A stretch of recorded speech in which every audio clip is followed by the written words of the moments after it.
Hebreos capítulo 8.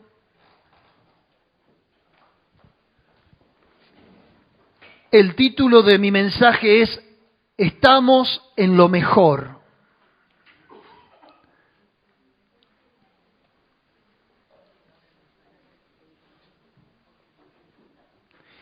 Hebreos capítulo 8.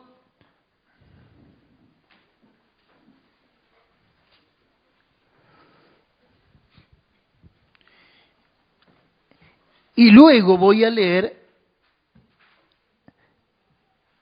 Hebreos 9:23. Pero vamos con el 8 primero.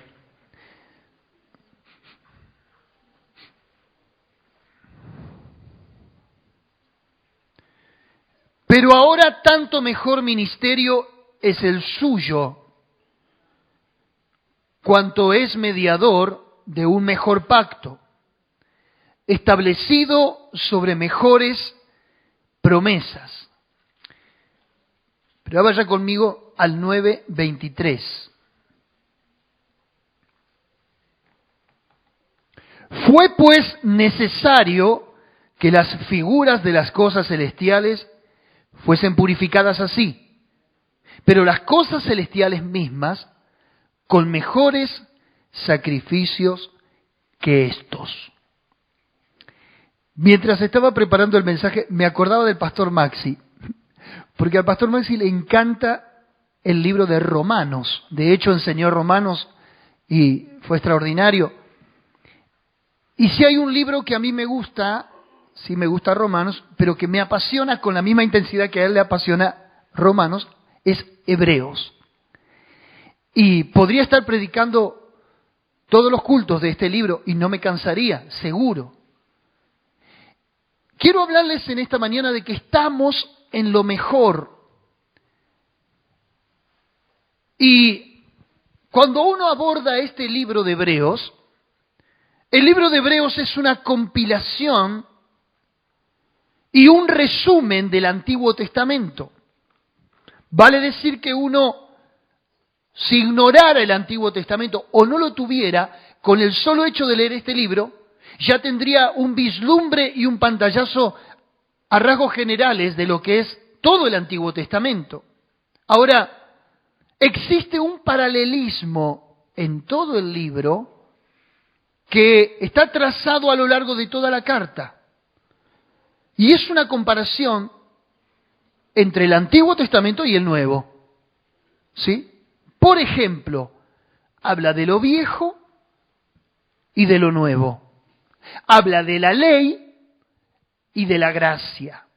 Habla de la letra, Antiguo Pacto, y del Espíritu, el Nuevo Pacto. Habla de los ritos y ceremonias y habla de hoy una devoción personal. Habla de la muerte, lo que producía la ley, y de la vida, lo que produce el Espíritu. Habla de la exclusividad, solo judíos, en el Antiguo Testamento era solo para judíos Dios, pero el Nuevo Testamento habla de la inclusividad, nos incluye a todos. Por eso es que este es un libro extraordinario y realmente me apetece predicar esto. Y quiero empezar con el verso 23 del capítulo 9. Claro que el título de nuestra Biblia dice: el sacrificio de Cristo quita el pecado. Fue pues necesario que las figuras de las cosas celestiales fuesen purificadas así, pero las cosas celestiales mismas con mejores sacrificios que esto. Cuando uno lee el capítulo anterior, el autor viene respetando un hilo de pensamiento. Y yo se lo quiero poner en estos términos. El tabernáculo del Antiguo Testamento, las ceremonias, los ritos, el culto, la forma de vida que tenía el pueblo hebreo, su peregrinaje desde Egipto a la tierra prometida, el desierto, el maná, todo lo que compone el antiguo pacto, de lo cual siempre nosotros predicamos y hacemos énfasis, a eso el autor de Hebreos ahora le está llamando las figuras de las cosas celestiales. En otras palabras, todo lo que vivió el pueblo de Israel en el antiguo pacto era lo que en realidad representa el mundo espiritual del Nuevo Testamento. Cuando hablamos del desierto y del peregrinaje, no es otra cosa que nuestra vida cristiana caminando en este mundo y en esta tierra. Cuando hablamos, por ejemplo, de la Canaán, a donde el pueblo de Israel iba a reposar el pie, ya que era un pueblo que no tenía territorio propio, estamos hablando de Canaán literal al Canaán espiritual, que es donde nosotros vamos a entrar a la presencia de Dios en plenitud. Cuando hablamos de cada cosa, por ejemplo, derribar gigantes, conquistar enemigos y demás, no es otra cosa que aquí en el Nuevo Testamento o en nuestra vida cristiana se aborda al plano espiritual. No son nuestros enemigos ahora aquellos que podemos enfrentar mediante carne y sangre, como dice Efesios, sino los que son espirituales. Y todas estas cosas que antes acontecieron, hoy son figuras, esas fueron figuras y hoy son el cumplimiento. Ahora, ¿qué quiero decir con esto? ¿Por qué estamos diciendo que lo de ahora es mejor, que estamos en cosas mejores? ¿Que lo del Antiguo Testamento no sirvió? Sirvió, pero con un límite. Sirvió, pero en forma muy precaria. A ver, en el contexto viene diciendo que los sacrificios de antes los necesitaba el pueblo para conectarse con Dios. Basta leer un poquito el capítulo 9, verso 11, pero estando ya presente Cristo, sumo sacerdote de los bienes venideros, por el más amplio y más perfecto tabernáculo no hecho de manos, es decir, no de esta creación, y no por sangre de machos, cabríos ni de becerro, sino por su propia sangre, entró una vez para siempre en el lugar santísimo, habiendo obtenido eterna redención. Pero escuche este detalle, porque si la sangre de los toros y de los machos cabríos y la ceniza de la becerra rociada a los inmundos santificaban para la purificación de la carne, servía para la purificación de la carne, ¿cuánto más la sangre de Cristo, el cual mediante el Espíritu eterno se ofreció a sí mismo sin mancha a Dios, limpiará vuestras conciencias de obras muertas para que sirváis al Dios vivo? Si habría alguien en esta mañana bajo el peso de la culpa de un error, bajo el peso de la culpa de un fracaso, o porque no fue un buen padre, o porque no fue un buen hijo, o porque no es un buen ciudadano, o porque es una persona que tiene muchas cosas a las cuales reprocharse, o que está bajo la convicción del Espíritu porque se siente un pecador delante de Dios, quiero decirle que la sola mención de este pasaje te hace libre. Dice que si lo de antes santificaba a los judíos para tener una relación con Dios, ¿cuánto más ahora Cristo limpiará tu conciencia de obras muertas? Esto es extraordinario. No hay mejor cosa cuando una persona siente que ha fallado y luego alguien le alcanza y le otorga el perdón de Dios y se siente reivindicado y se siente limpio. ¿Cuántos han experimentado esto? Poder acostarse en paz y decir estoy en paz con Dios y con los hombres. ¿Era bueno lo del Antiguo Testamento? Sí, pero tenía un límite, tenía una vigencia, tenía una fecha de vencimiento. ¿Por qué lo de Cristo es mejor, pastor?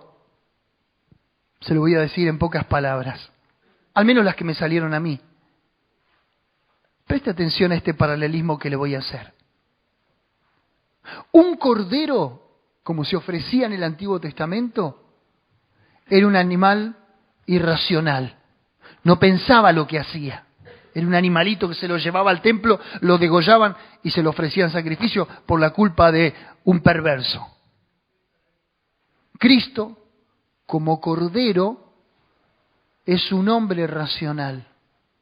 Él sabía por lo que iba a morir. ¿Están siguiendo? Un cordero iba a morir involuntariamente. Cristo como cordero, voluntariamente. De hecho, Él dijo, nadie me quita mi vida, yo la entrego por el rescate de muchos. Un cordero debía ofrecerse muchas veces. Todos los días pecabas, todos los días te tenías que presentar con una víctima. Cristo como cordero se ofreció una vez y para siempre. Un cordero era tomado en el acto mismo, por el oferente. Cristo como cordero fue designado, dice la Biblia, desde antes de la fundación del mundo. Dios ya tenía el plan de la redención en Génesis capítulo 3, verso 15, donde dice que ésta te herirá en la cabeza y tú le herirás en el calcañar. Está mencionando una promesa de redención. Un cordero solo cubría el pecado del penitente. Cristo como cordero borra el pecado del penitente y te regenera para no volver a pecar. Por eso es mejor el sacrificio de Cristo que todos los sacrificios que hacían para agradar a Dios. Pero dice el capítulo 8, verso 6,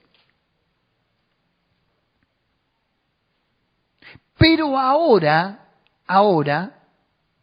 bajo el pacto de la gracia, bajo el Nuevo Testamento, tanto mejor ministerio es el suyo. El ministerio de Jesús es mejor. ¿Por qué? Hablando de ministerios, Jesús era el sumo sacerdote, o sería, en este caso, el sumo sacerdote, que intercede por el pueblo ante Dios. Pero era también la ofrenda. Era el cordero y era el sumo sacerdote. En otras palabras, en Jesús, o sea, en Él convergen todo el plan de la expiación. En el Antiguo Testamento solo había dos ministerios. El profeta, que era el que hablaba en nombre de Dios, y el sacerdote, que era el que intercedía por el pueblo ante Dios. Esto quiero que lo sepa muy bien. Dígale a su compañero que tiene al lado, el sacerdote intercedía ante Dios. El profeta hablaba en lugar de Dios.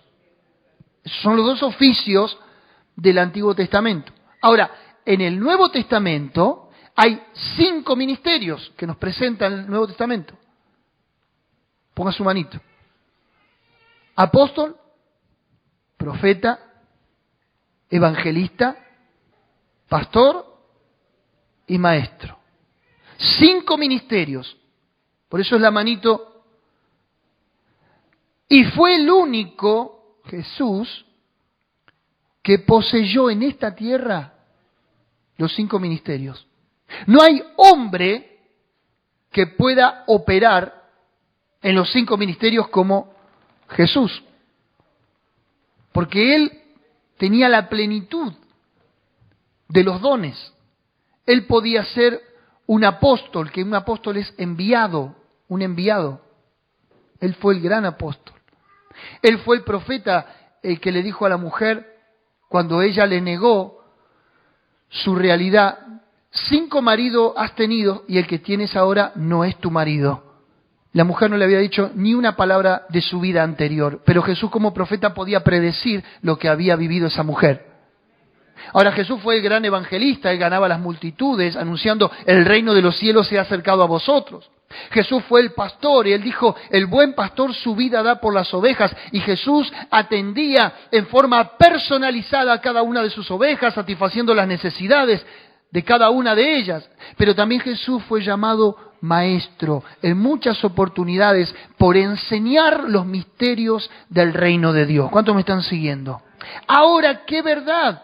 Es que de acuerdo al ministerio sacerdotal que menciona Hebreos acerca de Cristo, el de Cristo es mejor. ¿Por qué? Porque el sacerdote, y ahora permítame hacer un cuadro comparativo entre el sacerdote y Cristo como sacerdote. El sacerdote era tan pecador como los demás penitentes. Cristo, como sacerdote, nunca pecó y vivió una vida diferente a los demás, al punto de que le dijo a los judíos en una oportunidad: ¿quién de ustedes me redarguye de pecado? Como diciendo, ¿quién de ustedes tiene algo para decirme a mí? Jesús tuvo una vida intachable. Jesús tuvo seguramente bajo los rigores de la humanidad, bajo las tentaciones que usted y yo podamos tener, pero dice el libro de Hebreos, semejante a los hombres, pero sin pecado. El sacerdote ofrecía sacrificios por él, porque él también había pecado, y por el pueblo. Él era tan igual a sus semejantes. Jesús era el sacrificio por el pueblo. Los sacerdotes morían y debían levantarse otros constantemente. Jesús como sacerdote murió, resucitó, vive para siempre intercediendo delante del Padre por vos. Y por último, un sacerdote no podía perdonar pecados, solo acercaba a Dios. Voy a volver a decirlo, un sacerdote no podía perdonar pecados. Voy a decirlo con más énfasis. Un sacerdote no podía perdonar. ¿Por qué el Papa perdona pecados? ¿A dónde está en la Biblia?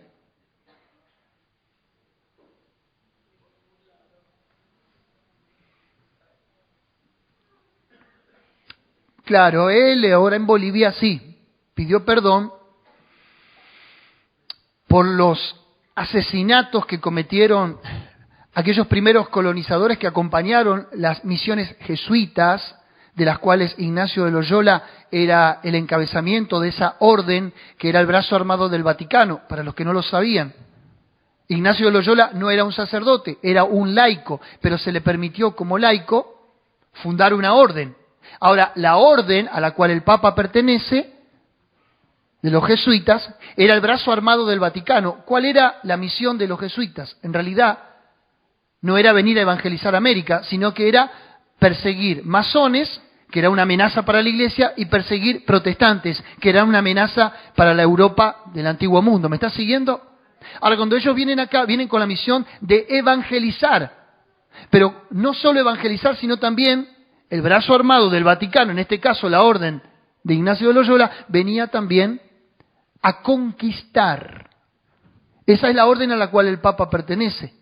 Por eso el Papa hace mea culpa y pide perdón a los pueblos originarios de Bolivia por la masacre que cometieron sus antepasados. ¿Está bien? Sí, está bien. Pero lo que no puede hacer el Papa es perdonar pecados, porque el único sacerdote que puede perdonar pecados es aquel que murió en la cruz del Calvario y llamado Cristo Jesús, el único mediador entre Dios y los hombres, Jesucristo hombre.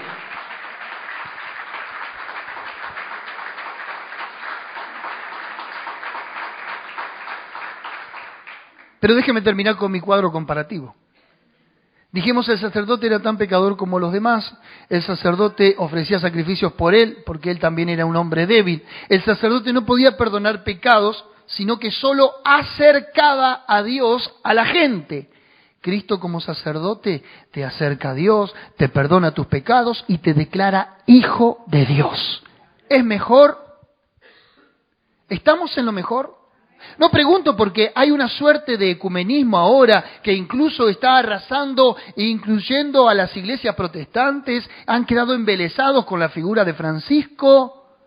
Están diciendo, bueno, pero entonces no es todo tan mal. No tiremos por tierra, como dije el domingo pasado, todos los logros que se han obtenido después de la Reforma Protestante. No nos mezclemos el agua y el aceite, las ovejas y las cabras.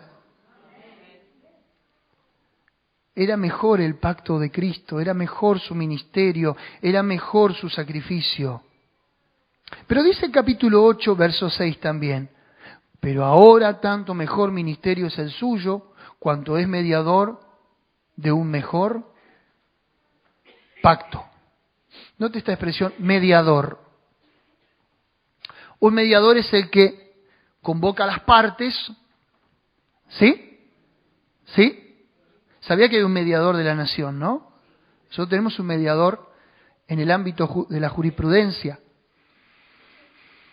Es el que frente a una circunstancia irreversible y la demanda entre ambas partes, es el que se pone en el medio y dice, bueno, a ver, vamos a negociar, vamos a hablar.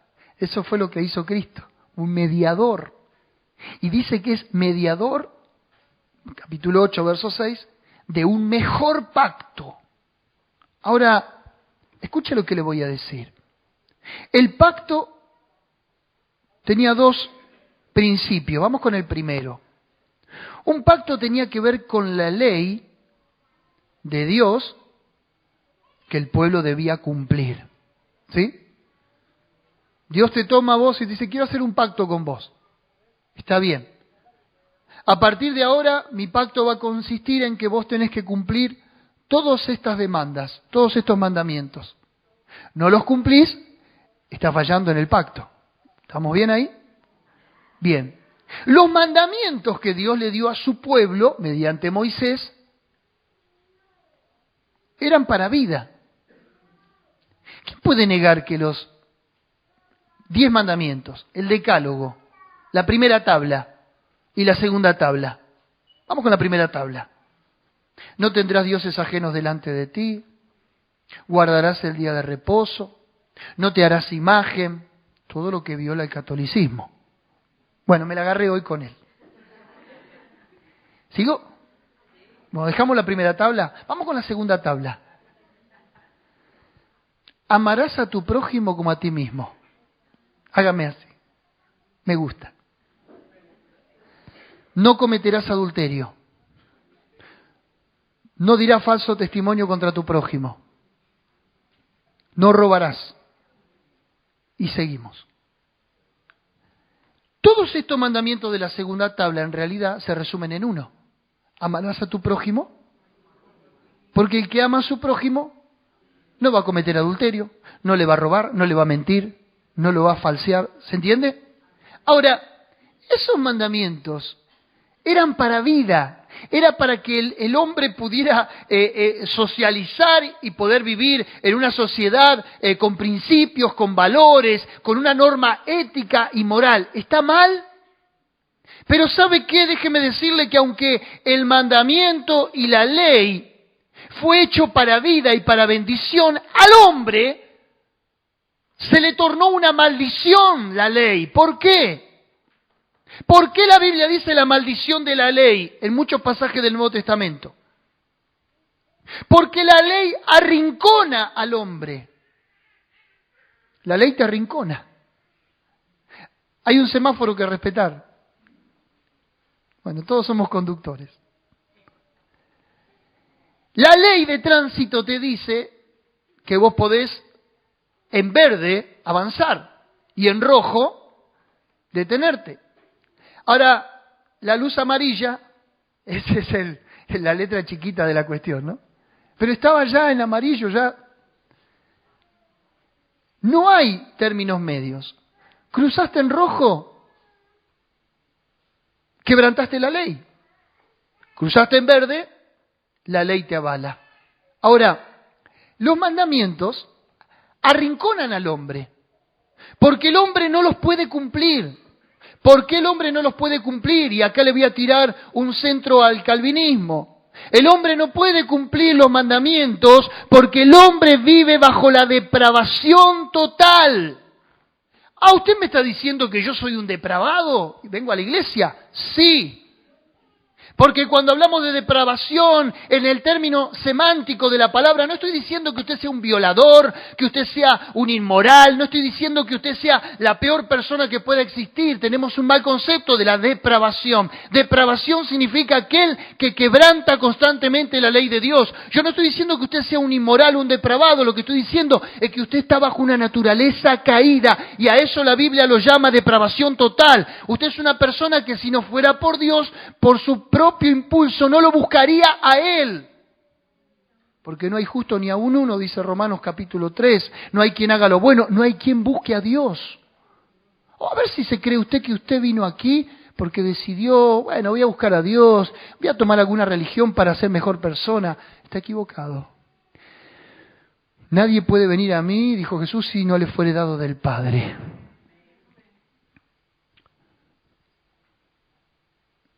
¿Por qué el hombre no podía cumplir los mandamientos en el antiguo pacto? Porque el hombre está depravado. Porque su corazón tiene siempre la inclinación al mal. Es el relato de Pablo en el capítulo 7 de Romanos, que siempre lo predicamos. El bien que quiero hacer no hago, sino el mal que no quiero, eso hago. Hay una anécdota de una familia que había criado de chiquitito, tan bonito, un cerdito. Y usted no sabe cómo lo tenían a ese cerdito. Parecía un chico. Caminaba en la alfombra. Lo tenían sentado en el living jugando. Le habían puesto un sombrerito, le habían hecho un saquito, como una mascota. Y un día decidieron llevarlo en un día de campo, un día de camping. Y el cerdito viajaba incluso en el auto. Porque hay gente que quiere mascotas. ¿Cuánto le gustan las mascotas? Y uno no discrimina la raza. ¿Cuántos tendrían un cerdito de mascota?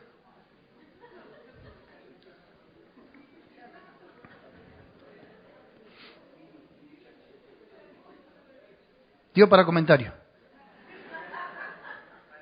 Cuando lo llevaron, claro, el cerdito le dio un disgusto a sus dueños. Se le enfangó en un charco que había. Y lo peor de todo es que lo disfrutaba. ¿Por qué? Un perro caniche o un gato o lo que fuere, a lo mejor le repele ese medio ambiente. ¿Pero por qué al cerdito no?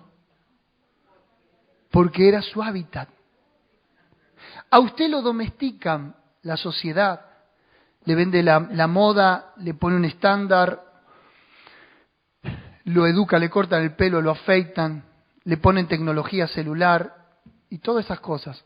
Pero usted adentro sigue siendo lo mismo ante Dios. Podemos ver personas bonitas, podemos ver personas muy aparentemente morales, pero su corazón, dice Isaías, es huevo de áspid. Es fuerte, pero ese es el hombre. De hecho, las circunstancias de vida pueden sacar lo mejor de una persona y también lo peor. Ese es nuestro lugar. ¿Por qué el hombre no podía cumplir los mandamientos del Antiguo Testamento? Porque había depravación en su corazón y porque siempre está inclinado al mal. Y por más que Dios le diga, no cometerás adulterio, ¿el hombre qué hace? Comete adulterio, le gusta lo prohibido, juega con los límites. ¿Por qué Jesús es mediador de un nuevo pacto? ¿Y por qué de un mejor pacto? La ley era para vida, pero la ley era algo externo, que Dios te ponía ahí para cumplir. Solo sirvió la ley, ¿sabe para qué?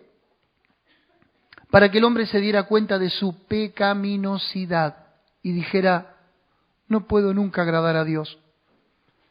Como dice Santiago, si un hombre cumpliere 9 mandamientos, pero violare uno, se hace culpable de todos. La frustración entonces hace que uno acudiera a la gracia. Es que un corazón que no ha sido regenerado por la obra y la gracia del Espíritu Santo, nunca puede cumplir la ley de Dios externa. ¿Y por qué digo externa? Porque ahora en el nuevo pacto, Jesús, o Dios, pondría una ley interna dentro nuestro. Y esto haría que nuestro corazón sí pudiera ser regenerado y así sí poder cumplir las demandas de la ley.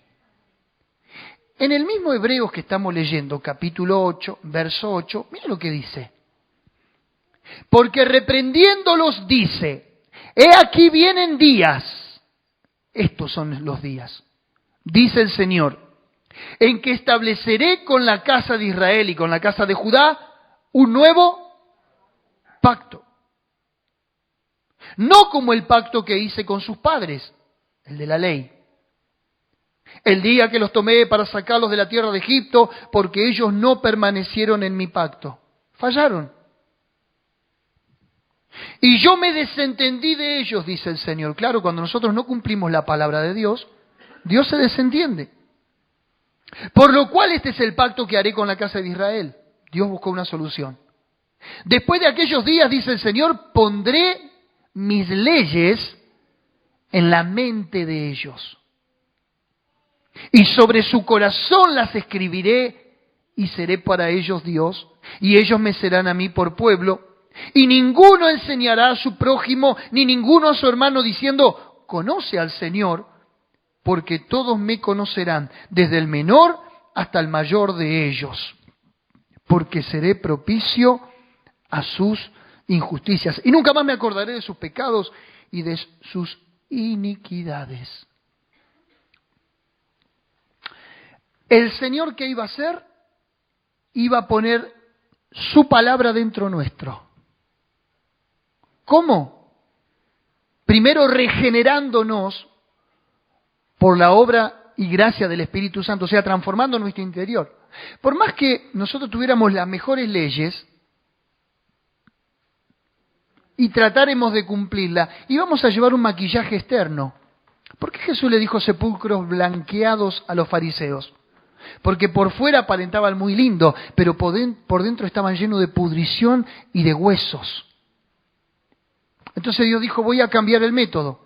Ya que por fuera ellos se maquillan y pretenden ser los mejores, voy a empezar a trabajar en ellos, pero por dentro.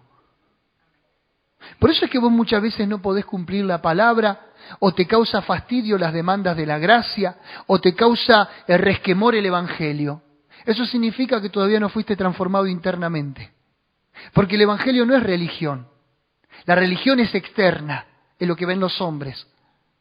La transformación y la regeneración es interna. Cuando Dios te cambia el corazón, amás a Dios con todo tu ser. Cuando Dios te cambia el corazón, no tenés problema en ponerlo en las prioridades número 1 de tu vida. Cuando Dios te cambia el corazón, ya todo lo que te digamos decís, lo hago porque es para Dios. Obedeces sin cuestionar.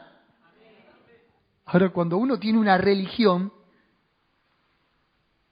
lucha por agradar a Dios, por hacer la voluntad de Dios. Cuando Dios te cambia el corazón, ya está. Esta mañana me arrodillé y encontré una perla. ¿Qué fue lo primero que creó Dios en el capítulo 1 de Génesis? Capítulo 1, verso 3. Si busca no tiene sentido. La luz, diga conmigo, la luz. Y creó Dios la luz. ¿Qué es lo primero que Dios crea? La luz. ¿Por qué? ¿Qué es lo primero que haces vos cuando entras a tu casa de noche? Prendés la luz. Y yo en mi mente rápido, porque vino la pastora con el mate, mi mente rápido dije, ¿qué es lo primero que Jesús hace cuando viene una vida? Prende una luz. ¿Por qué? ¿Qué hay dentro de nosotros? Tiniebla, desorden, caos, oscuridad. Entonces Él prende la luz. Lo primero que tiene que prender Jesús en tu vida es la luz. La luz representa, en mi propia hermenéutica, la regeneración. Cuando Él te regenera internamente, ya toda tu vida es luz. Toda tu vida queda al escrutinio público y no hay de qué avergonzarse porque ya Cristo te iluminó desde adentro. Ahora, te estoy diciendo algo extraordinario. El mejor pacto es porque Él implanta la palabra dentro nuestro. Tenemos una amiga con mi esposa que hace poquitos años se convirtió al Señor. Hace poquito. Le predica hasta las piedras ahora. Pero antes no sabe lo bandida que era. ¿Qué evangelio? Cuando estaba en la vieja vida, se puso un implante, se hizo los pechos. ¿Me está siguiendo? Y está bueno que esto salga en internet. Se hizo los pechos hace muchos años. Luego se casó, tuvo hijos, conoció al Señor. Dios transformó su vida de una manera extraordinaria. Le predica hasta las piedras. Pero en este último tiempo, esos implantes mamarios que se hizo para ostentar busto, le generaron una especie de quiste, a lo cual hace 2 días la tuvieron que internar de urgencia, abrirla, con riesgo de que le tuvieran que sacar. Esto escuchen las chicas. Porque hay ámbitos dentro del cristianismo que avalan esto. Esto es terriblemente peligroso. ¿Por qué el cuerpo en determinado momento va a rechazar? Porque es algo externo que se está implantando y lo natural repele lo antinatural. ¿Me está entendiendo? Ahora, pobrecita, estamos orando para que todo salga bien y gracias a Dios creo que está saliendo bien. No hay riesgo de nada que tenga mayores consecuencias. Yo pensaba en esto ayer y dije, qué tremendo. Porque Pedro dice que a nosotros nos ha sido implantada la palabra de Dios. Y fíjese que eso no es incompatible con el hombre, como cualquier otra cosa que querramos implantar en nuestro organismo. ¿Por qué la palabra de Dios no nos produce ningún efecto colateral negativo? Porque cuando el hombre fue creado, ¿por qué fue creado? ¿Por qué fue creado 2? ¿Por qué fue creado a las 3? Por la palabra. ¿Y por qué vive el hombre? ¿Y por qué es sustentado el universo según Hebreos capítulo 11, verso 1 y 2? Por la palabra. Entonces todo lo que la palabra de Dios te implanta, una nueva vida, una nueva naturaleza, nunca tendrá un significado, una connotación negativa, no te tendrán que abrir para sacarte nada, porque todo eso te acomodará de acuerdo a la imagen del que lo creó. Mientras tanto, todo lo que te pongas, tarde o temprano tu cuerpo lo va a repeler, lo va a rechazar porque no es natural. Voy cerrando. Capítulo 8, verso 6. Dijimos, mejor sacrificio el de Cristo, mejor ministerio el de Cristo, mejor pacto el de Cristo. Y dice, establecido sobre mejores promesas. Y esto me encantó. ¿Cuánto le gustan las promesas? Y que las promesas se cumplan, porque por los políticos estamos cansados de promesas, ¿verdad? Decía el de al lado, de promesas no se vive. Bueno, piénselo antes de votar entonces. Bueno, ya ni prometen, ¿vio que no prometen? Ya no se puede votar un proyecto, ahora se vota directamente un candidato, lo escuché el otro día de los políticos. Si te gusta el candidato, lo votás. Pero vos después no sabés qué promete, porque no puede prometer nada, porque no puede cumplir nada. Ahora, dice que el ministerio de Jesús, el pacto de Jesús, el sacrificio de Jesús, está establecido sobre mejores promesas. ¿Pero qué? Antes, ¿no había mejores promesas? Hay un error que nosotros cometemos, y me hago cargo, mayormente los predicadores. Prometemos bendición muchas veces desde la Biblia a personas no regeneradas. Y eso es un error garrafal. Y voy a decir por qué. En el Antiguo Testamento había promesas. Está lleno de promesas. Salmos, Isaías, toda la Biblia. Pero las promesas del Antiguo Testamento eran condicionales. ¿Cómo dije? Condicionales, con condiciones. ¿A qué me refiero? Vos haces esto, entonces vendrá aquello. Uno de los ejemplos más claros es Deuteronomio 28. si oyeres atentamente la voz de Jehová tu Dios para poner por obra todos sus mandamientos, todas estas bendiciones vendrán sobre ti. Bendiciones sobre ti. ¿Pero qué había que hacer? Oír la voz de Dios y ponerla por obra. Entonces, ¿la promesa qué era? Para que venga la bendición. Condicional. ¿Hacés? Recibís. ¿No hacés?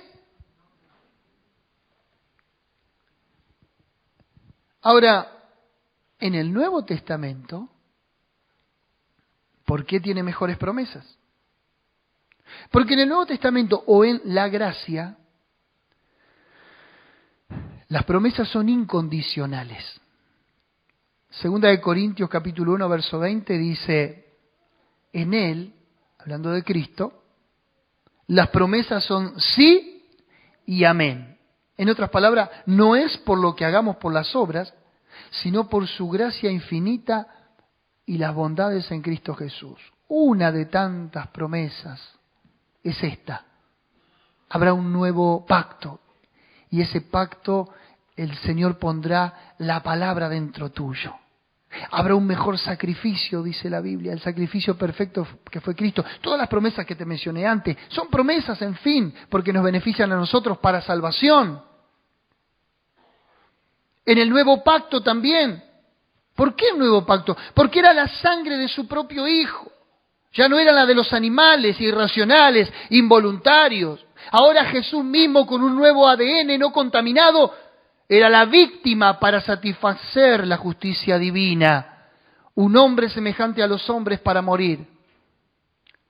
C.S. Lewis, un escritor antiguo, dijo, el Hijo de Dios se hizo hombre para que los hombres pudieran ser hijos de Dios. Un juego de palabras, pero extraordinaria definición.